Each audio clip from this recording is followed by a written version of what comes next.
Hey, it's Clay, and this will be a video chart on Bitcoin. We will take a look at the 4-hour time frame.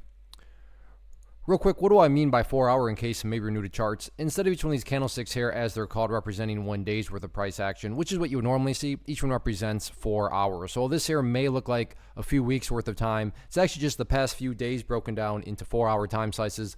I like to do this time frame that does a good job of telling the quote-unquote story of the price, and then makes mapping out where levels of support and resistance a bit easier to see. Friendly reminder, Bitcoin is open 24/7, so if you're watching this video 15-20 hours after I upload it, then yeah, the chart's going to look a little different for you, but my goal here from the presentation standpoint is to keep this video relevant for as long as possible, and I'm going to accomplish that by talking about more so general levels, and then walking you through some questions, and based on how you answer those questions, that'll dictate the current status of the chart. So the first question that you need to ask yourself, and let's just use the 15-hour number. So let's say you're watching this video 15 hours after I upload it. Question number one becomes, where's the price at relative to 9,400, which is basically the value of that pink line there, which on my chart represents the very famous 200 period moving average, which you can see right there is right where the price got rejected from. So not shocking to see that at all. And even if you have a basic surface deep understanding of technical analysis, I'm sure you've heard of the 200 period moving average, and you know that when the price is down below it, it tends to act as resistance. And that's exactly what happened here. So again, primary question number one, where's the price at relative to 9,400? Now, if 15 hours from now you're saying, well, Clay, the price is actually up above 9,400, that would be a very nice situation. That'd be a very bullish situation. That would imply that not only did this sideways movement stop, but then the price continued on up enough to get through that key breakout point there. And at that point, that would just be putting the chart at a very nice movement upwards, consolidation, and then another break to the upside. Now, the flip side, if you're saying, well, no, Clay, the price is actually still below 9,400, that doesn't mean the entire chart's ruined or destroyed or anything like that.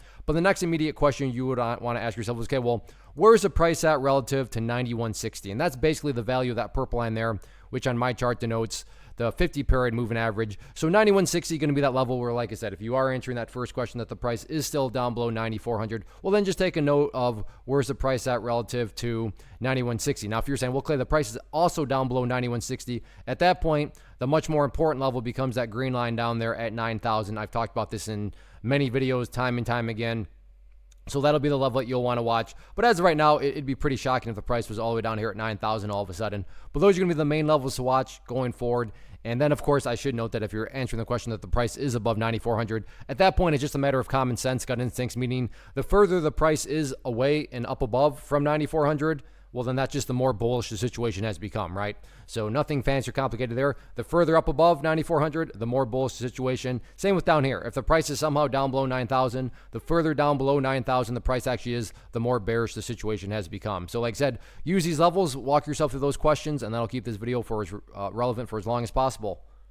First off, thanks so much for watching the entire video. Real quick, before you go, I want to invite you to a live webinar, web class, training, workshop, online event, whatever you want to call it, but it will be me live revealing to you what I've discovered that has allowed me to transform myself from being an employee to being my own boss, including how I had only one losing day out of 73 days in total. I'm going to cover 3 keys that have helped me unlock profitable consistency within the markets. The first key is super weird, but in a productive type of way. The second key is super awesome because it quite literally is wired into our DNA as humans, making it very easy to use. But in a cruel way, this becomes a pitfall for many traders. I'll explain it all though, including how to avoid the pitfall that it creates for some. And yeah, the third key, when you hear it, sounds way too good to be true, but it's not, and I'll show you how it all works. Then at the end, I open it up for a question and answer session that is, again, totally live. Even if you can't make the live session, please still sign up as it will be recorded, and you can go back and watch the replay that I will send you. Click the image on the screen or click the link down in the description box so you can get the date and time and claim your spot, which I should note is limited due to the fact that this truly is a live event.